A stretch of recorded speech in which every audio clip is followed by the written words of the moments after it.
Boa noite a todos. Vou começar lendo uma mensagem do livro Convite à Paz, de Clayton Levy, pelo Espírito Augusto. Como a ti mesmo. Ninguém vive inteiramente feliz sem cultivar o auto-amor.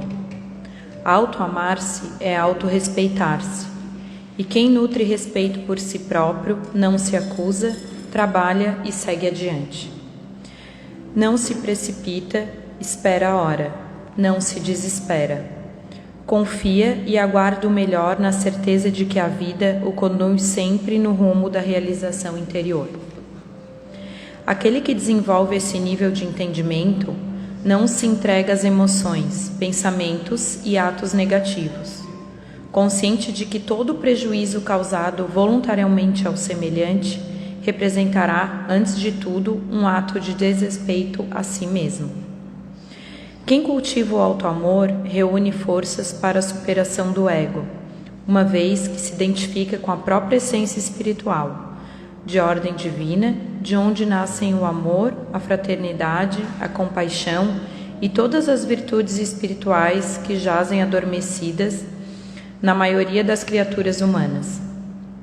Tens à tua frente o infinito convidando-te a incontáveis realizações no campo do bem.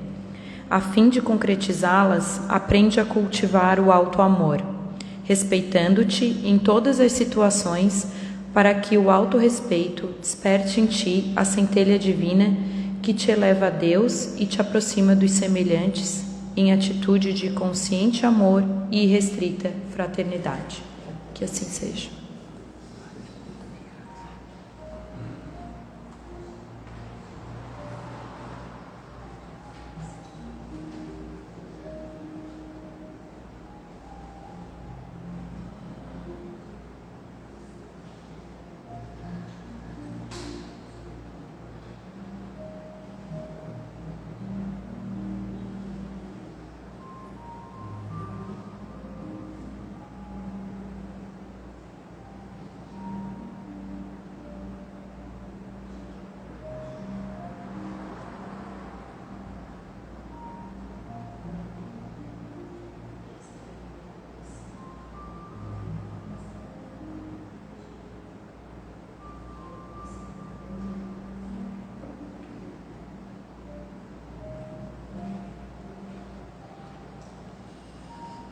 Uma boa noite a todos, sejam todos muito bem-vindos. Sempre após a leitura que fizemos, a abertura dos trabalhos da noite, iniciamos após ela com uma oração. Então convidamos aos irmãos nesse momento para que possamos nos entregar em prece a Jesus e agradecer esses momentos. Deus Pai de amor e bondade, Senhor de nossas vidas, estamos aqui mais uma vez, ao longo de todo este ano que se passou, chegando bem próximo da data principal de todos os anos no nosso educandário terreno, que é a data do nascimento de Teu Filho, Jesus, nosso irmão maior. A única palavra que temos para esse ano que se finda é gratidão. Queremos Te agradecer, Pai, de todo o coração, por tudo que fizeste por nós ao longo deste ano. Agradecer pela família, pelo trabalho, pelo pão de cada dia, pelo pão do corpo físico e do corpo espiritual, que é, na realidade, esse momento que aqui viemos buscar a Tua Palavra, o fortalecimento para a nossa caminhada e fazer com que este conhecimento dessa doutrina que esclarece, que faz com que todos nós possamos andar firmes, sabendo que Teu Filho Jesus e os nossos amigos espirituais estão sempre ao nosso lado. Gratidão por esta casa, gratidão por tudo que temos recebido. E assim, com este pensamento de muita paz, no qual viemos buscar aqui neste ambiente, através desta música, através das palavras que iremos escutar, nós te pedimos a permissão para abrir a exposição da noite de hoje, dizendo gratidão, Pai, e que assim seja. E hoje teremos para nos brindar com a palavra do Mestre, com a exposição da doutrina espírita, o nosso amigo e irmão Laércio, trabalhador incansável desta casa. Seja muito bem-vindo, que Jesus e os bons amigos espirituais te abençoem. Que assim seja.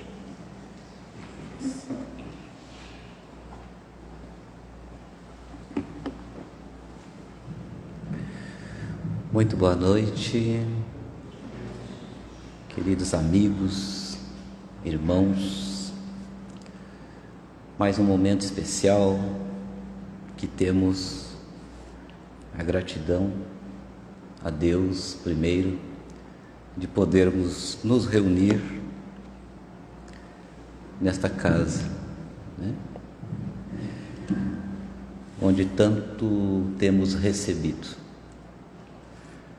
Possamos aproveitar esses breves instantes para nos alimentarmos das lições de Jesus. Este é um mês em que nós nos movimentamos em torno, né?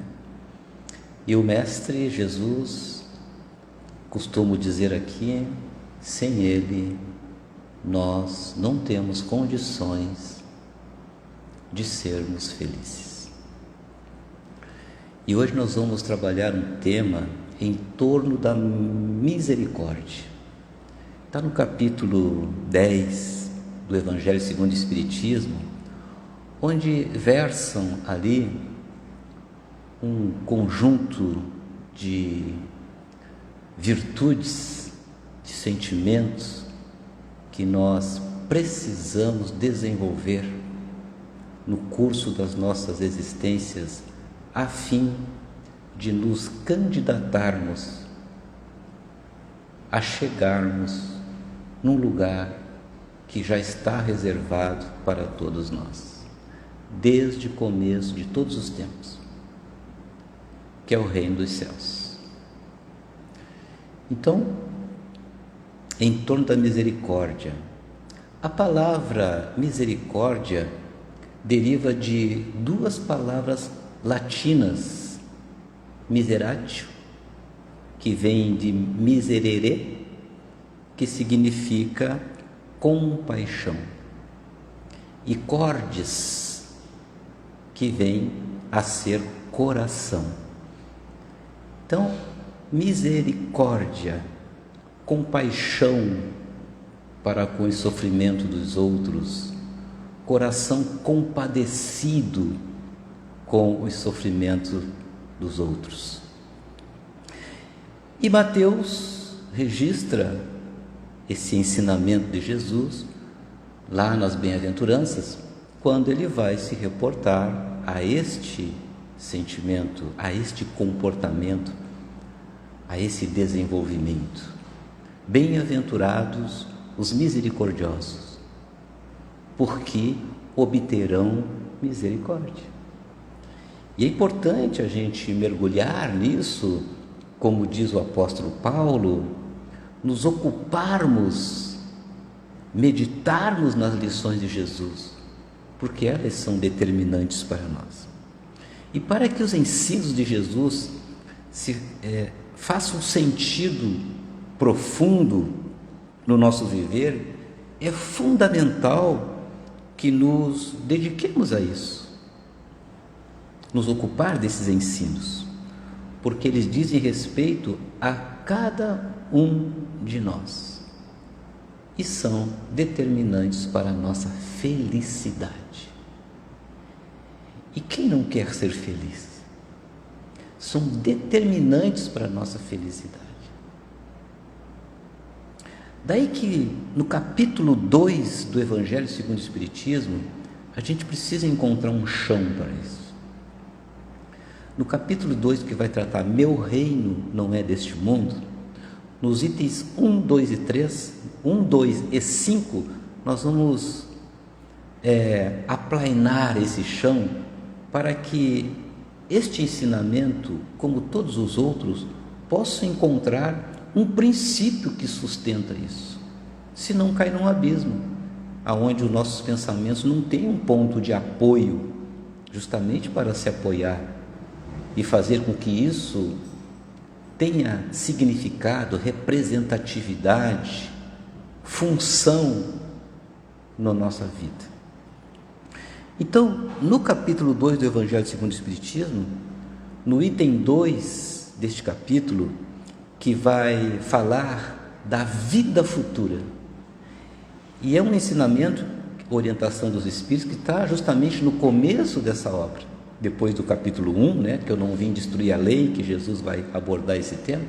Nós entramos nesse capítulo 2, que é, então, meu reino não é deste mundo, e ele fala da vida futura, esse ensinamento do Mestre. Mas antes de entrar nesse ensinamento, tem o item 1, que tem um diálogo de Pilatos com Jesus. E aí que começa o entendimento. Porque Jesus encarna na Terra, o governador do planeta. E ele é visto ali nas redondezas, e Pilatos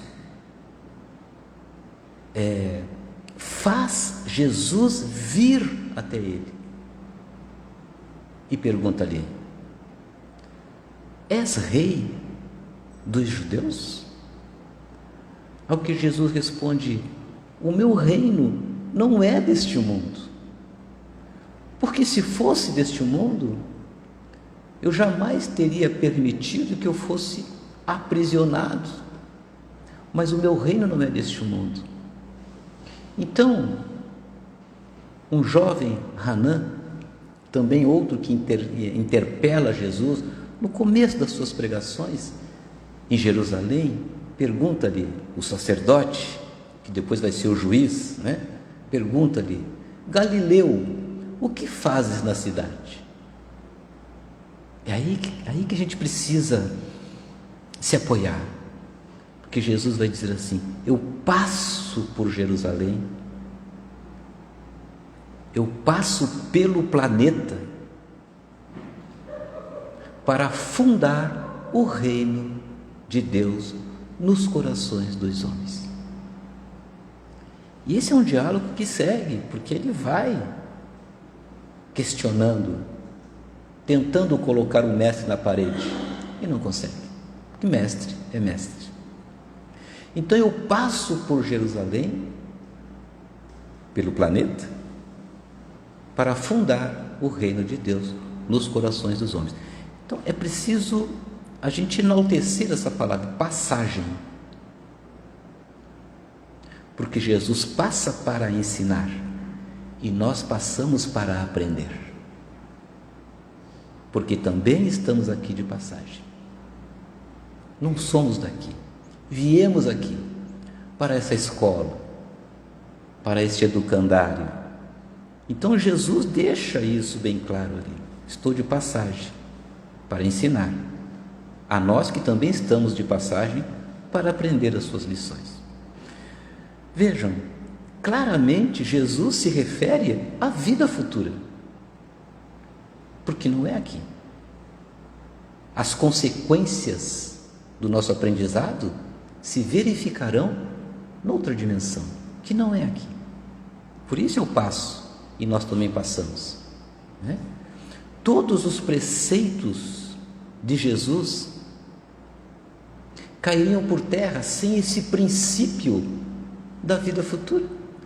Por que razão teríamos nós de nos melhorarmos se considerássemos que essa fosse a única existência para todos nós?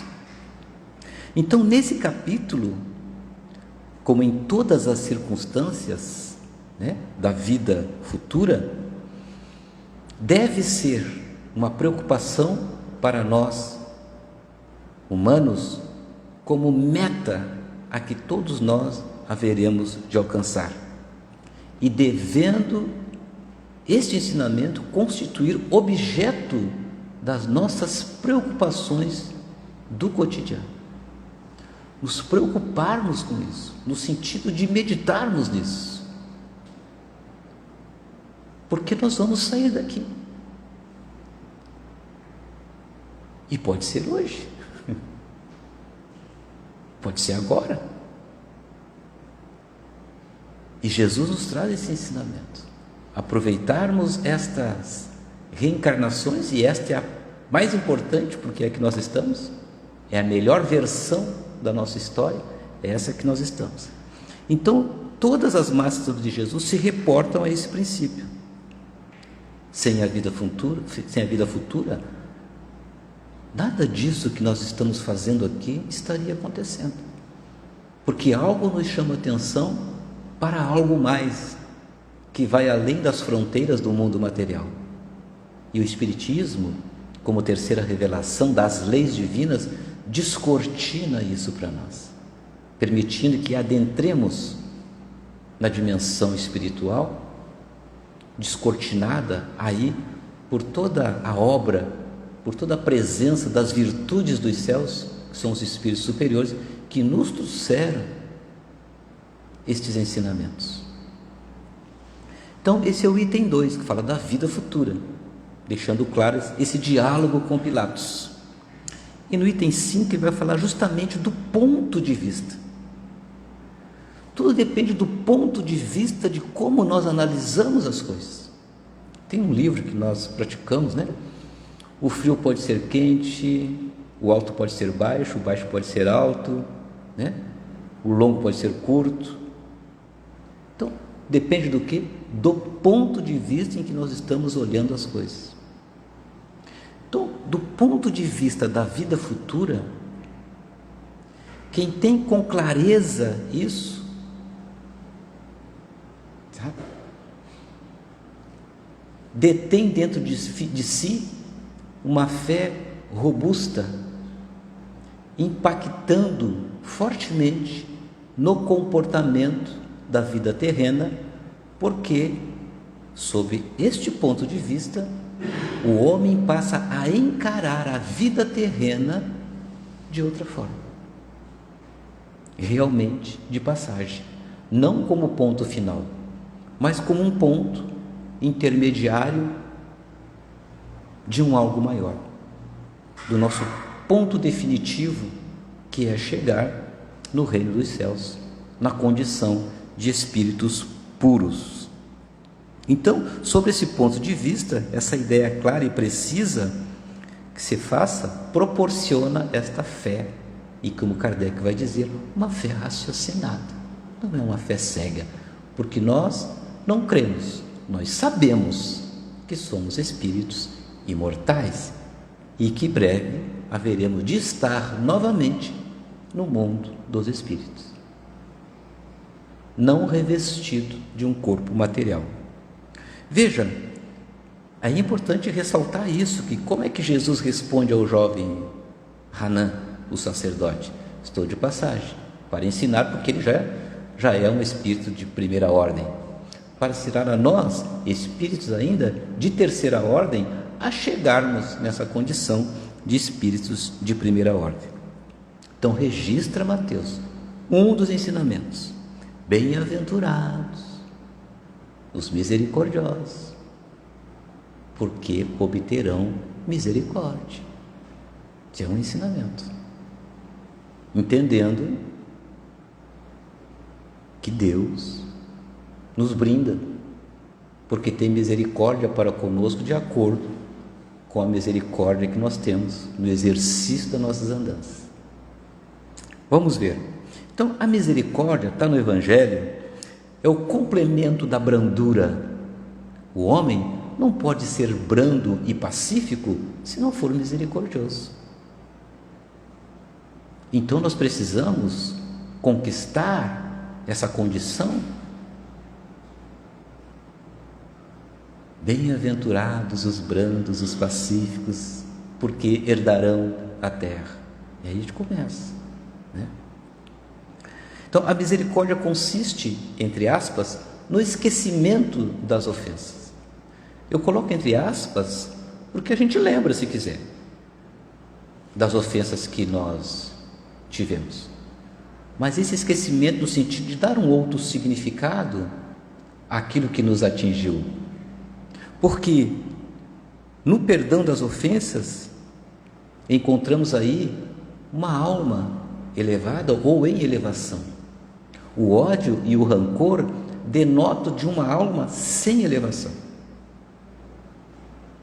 que vai estar aceitando o ensinamento de Moisés, do olho por olho, do dente por dente. E não é isso. Para nos elevarmos na hierarquia do mundo dos espíritos, é preciso desenvolver sentimentos de outra ordem, como da misericórdia, da compaixão, que nos exercita a olhar para o outro da mesma forma que gostaríamos que o outro nos olhasse, que é a lei de justiça, de amor e de caridade, que está dentro da lei de causa e efeito. E por aí vai. Não nos disse Jesus que no mundo só teremos aflições? Porque em meio às aflições dos outros e nossas, que nós exercitamos a misericórdia para com os outros, e os outros exercitarem a misericórdia para conosco, porque nós também precisamos de misericórdia. Quem de nós não precisa? O homem na terra, é comum ouvirmos, não se dá conta de que muitas vezes diz assim: Deus está vendo o que você está fazendo, mas esquece de dizer para si mesmo que Deus também está vendo o que eu estou fazendo. Então, reconciliai-vos com o vosso adversário, que é um segundo elemento aqui desse conjunto em torno da misericórdia. Ainda registra Mateus: reconciliai-vos o mais depressa possível, enquanto andais com ele na vida. E conclui o mestre, que em verdade eu vos digo, nenhum de nós sairá daqui enquanto não houvermos pagado ou pago o último cêntimo. Não sairemos. Veja, essa recomendação de Jesus não é somente objetivando apaziguar as coisas na existência atual, mas é para que elas não se perpetuem em vidas seguintes e se apertando cada vez mais, aumentando o sofrimento. Vai lá e reconciliar com seus adversários, enquanto andais com ele na vida. Bezerra de Menezes, no livro Recados do Coração, olha que maravilha, sobre esse tema diz ele: meus filhos, ele nos trata assim, né? Queridos, o perdão é um dos melhores preventivos contra o envolvimento espiritual negativo. O perdão. Meditemos quando Jesus se refere ao perdão na oração do Pai Nosso. Lembra, né? Na oração do Pai Nosso. Quem não perdoa assume para si mesmo a lei da vingança. Porque mais hoje ou mais amanhã, de alguma forma, será atingido pela cobrança implacável das suas próprias faltas, porque elas estão em nossa consciência, e a consciência nos cobra. É um agulhão que não dá trégua quando nós, nos descuidamos em vigilantes das leis divinas. Alguns fatos. Quando você termina de pagar um boleto, qual é a sensação? Aquele boleto de 20 anos, nossa, acabamos, né? Sensação. Aí você faz outra conta, outro boleto. Nós somos especialistas em pagar boletos. E passamos a reencarnação inteira pagando. Água, luz, os tributos. É da lei do mundo em que nós vivemos. E é tão gostoso quando a gente termina de pagar uma conta, né? A gente se sente aliviado. Mas aí, não é disso que estamos falando. Isso é um exercício da gente cumprir com os nossos compromissos para a aquisição das coisas do mundo. Mas não é disso que estamos falando. Porque Jesus vai dizer no ensinamento: dai a César o que é de César, referindo-se às coisas que nós nos relacionamos no mundo, mais especificamente na época, em termos do tributo, de pagar o tributo a César. Não é disso que nós estamos falando. Imagine nós nos libertarmos de uma dívida moral no reconciliamento com o irmão nosso. Sai aquele peso de outra ordem. É no quesito moral, no quesito espiritual que Jesus está se referindo aqui. Antes de colocar a sua oferenda no altar, aquela oferenda, vai e reconcilia-te com Ele, porque isso agrada a Deus. Que Deus não precisa de nada material, e nós no mundo espiritual também não. Nada do que diz respeito à matéria. Então, materialmente falando, sabemos que vamos desencarnar. E é bom que a gente não tenha dívida nenhuma com ninguém, para chegarmos ao mundo espiritual leves. Sabe? Então, já deixa pago o caixão, a funerária, o cortejo, a cremação, já deixa pago. Se tiver herança, já deixa resolvido, porque depois vai assistir do mundo espiritual o que os herdeiros vão fazer com a herança, de como vão tratar aquilo, com harmonia ou com desavenças ou com conflitos. E o Espírito vai estar assistindo isso. Reconciliai-vos com seus adversários. Então nos ensina Jesus essa questão. Dai a César o que é de César, mas dai a Deus o que é de Deus. É isso que é o ponto principal para nós quando falamos em torno da misericórdia. Porque o sacrifício mais agradável a Deus é isso. É um sacrifício nós nos munirmos de humildade e chegarmos na frente do irmão e pedir perdão. É difícil? É. Mas quando faz? É difícil enquanto não fizemos. Enquanto não fazemos. A hora que fazemos, se ele tiver aceito o perdão, ganhamos um amigo. Se ele não aceitou o perdão, aí o problema já é dele. A tua parte você fez e Deus está vendo. Isso é muito legal. Outro ensinamento em torno da misericórdia: o argueiro na trave do olho do outro. Esse ensinamento, essa insensatez da humanidade, que consiste em ver o mal do outro e não ver o mal em si mesmo, é preciso a gente se transportar para fora de nós mesmos e nos vermos e nos perguntarmos: como alguém ficaria vendo o que eu estou fazendo? Então os fariseus, os escribas, trouxeram uma mulher e colocaram no meio do povo. E tem uma recomendação de Jesus para que você resolva as questões na intimidade, isolada de todo mundo, ali nas portas fechadas. Não. Trouxeram a mulher que fora pega em adultério, colocaram no meio do povo, para que todo mundo visse, gerando satisfação para aqueles que assim a colocaram. E perguntaram para Jesus: qual a tua opinião sobre isso?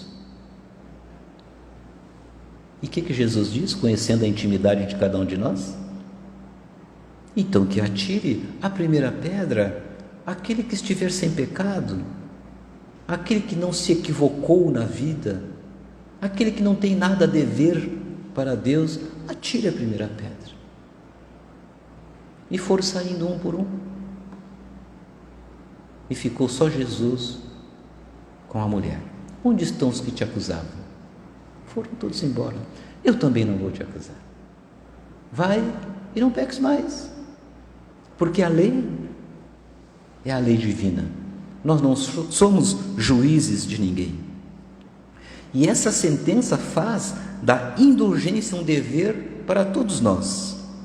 Pois que ninguém há que não necessite para si mesmo de perdão, de indulgência. Ela nos ensina, sim, que não devemos julgar. Não somos juízes, senão da nossa própria consciência.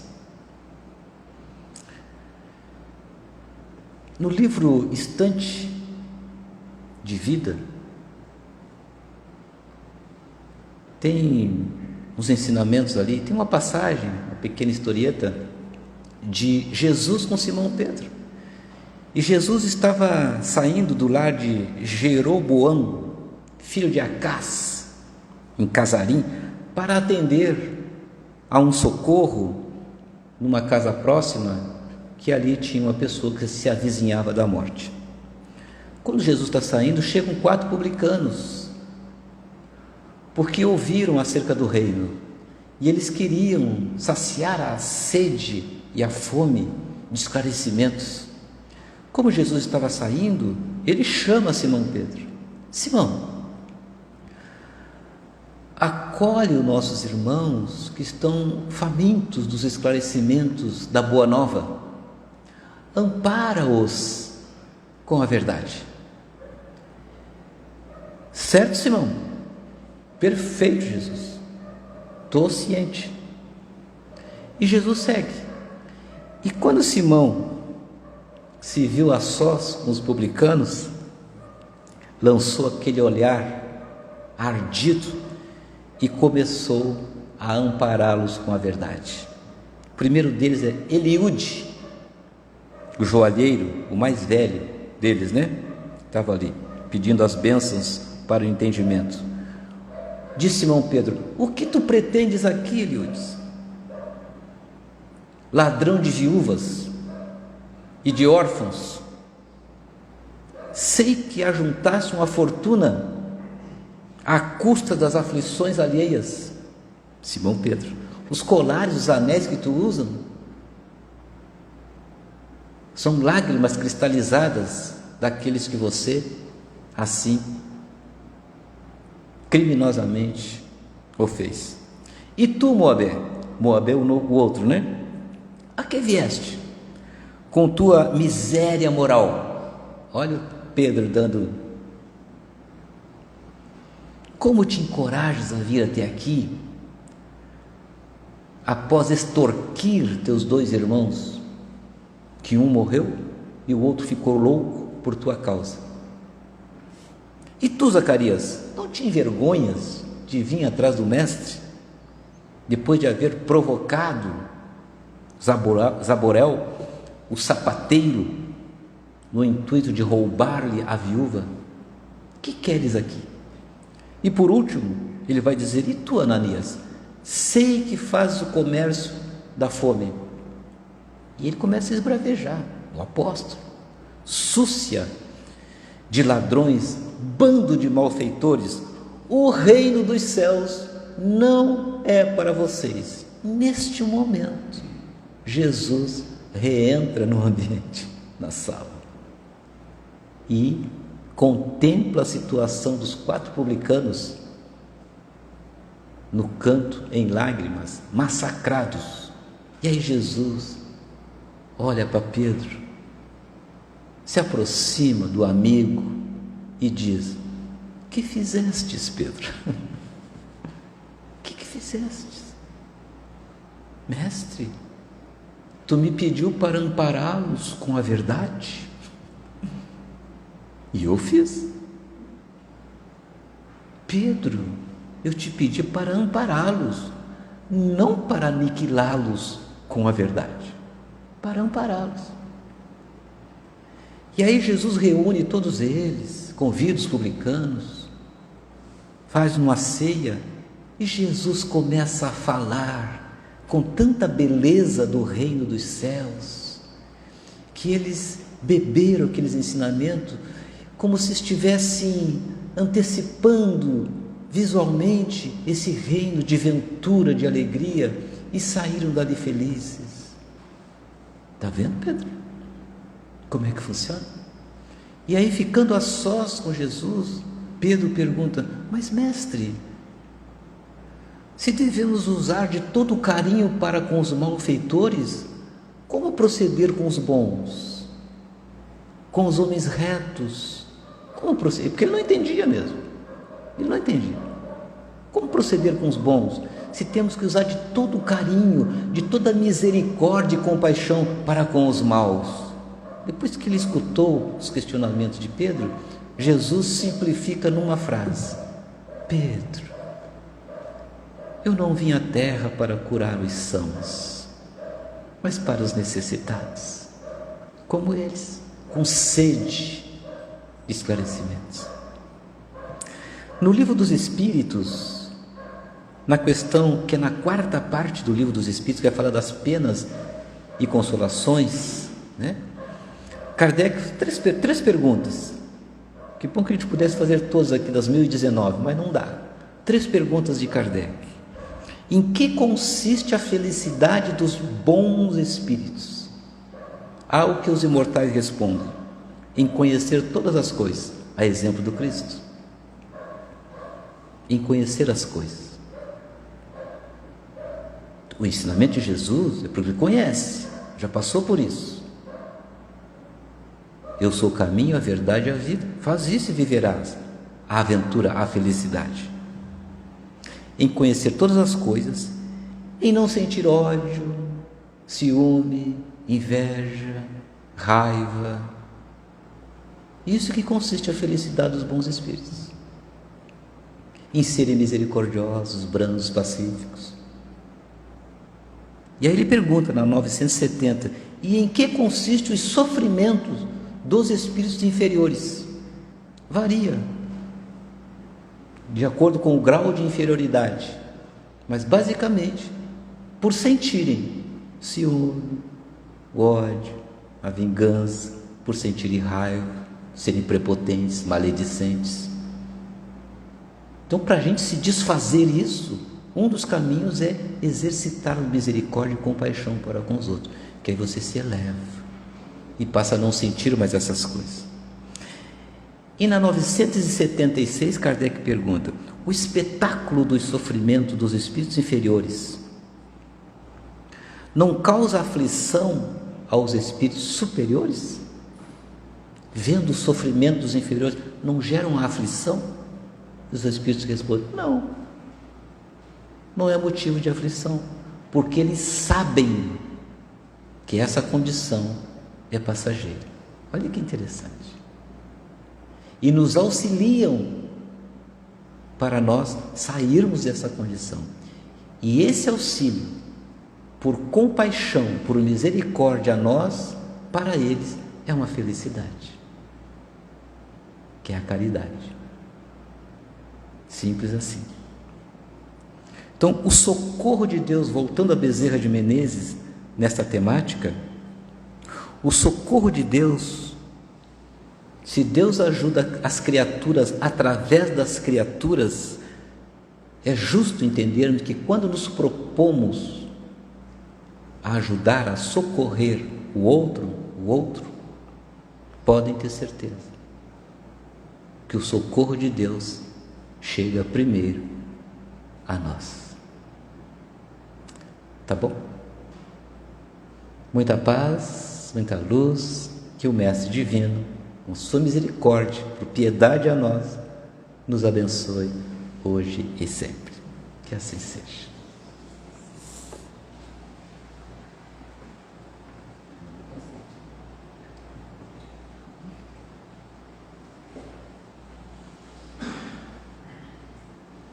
Neste primeiro momento, queremos agradecer ao nosso irmão Laércio por esta bela exposição. Que Jesus possa te abençoar sempre com essas palavras. E que bom que podemos nós também brindar de todo esse conhecimento junto do Cristo, em saber que a misericórdia dos Espíritos superiores de Deus e de Jesus por nós é infinita. Então elevamos o nosso pensamento a Deus e vamos mais uma vez agradecer ao alto.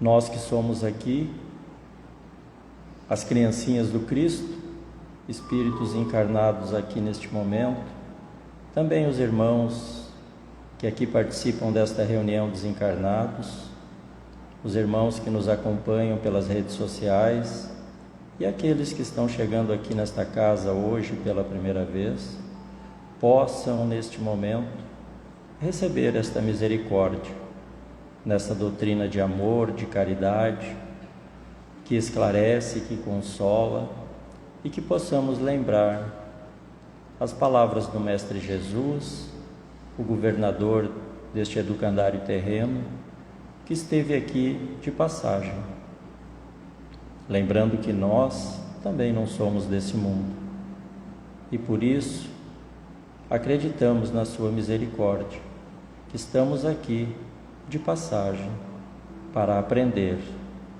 que daqui nada levaremos a não ser o que fizermos de bem e o que evoluirmos através do perdão, através das grandes chagas da vida material, que é o egoísmo, o orgulho, mas que possamos dar um passinho de cada vez e também aproveitar esse momento de confraternização, de final do ano, de clima natalino, para nos melhorarmos um pouquinho, sem aquelas promessas de Réveillon, querendo fazer tudo ao mesmo tempo, mas rogando a espiritualidade que esteja com nós e que esta misericórdia possa chegar a cada coração necessitado, pois Jesus veio aqui justamente para auxiliar os doentes. Muito obrigado, Pai amado, muito obrigado, Jesus, Espíritos amigos. Agradecemos sempre, a cada dia, pela oportunidade de mais uma vez aprendermos. Que Tu permitas que o nosso coração esteja cada vez também mais misericordioso com o próximo, para que quando pudermos perdoar, esse perdão seja primeiramente para nós, para nos deixarmos melhor, mais livres e leve com a nossa consciência. Que Tu possa também, irmão Jesus, iluminar aqueles nomes que escrevemos nos cadernos de oração desta casa, aqueles que trazemos em nosso pensamento, em nosso coração, aonde estiverem. Todos somos necessitados desta grande misericórdia. Muito obrigado, mais uma vez, gratidão por todo esse ano e que possamos ter uma semana muito abençoada de melhorias, de mudança e de misericórdia.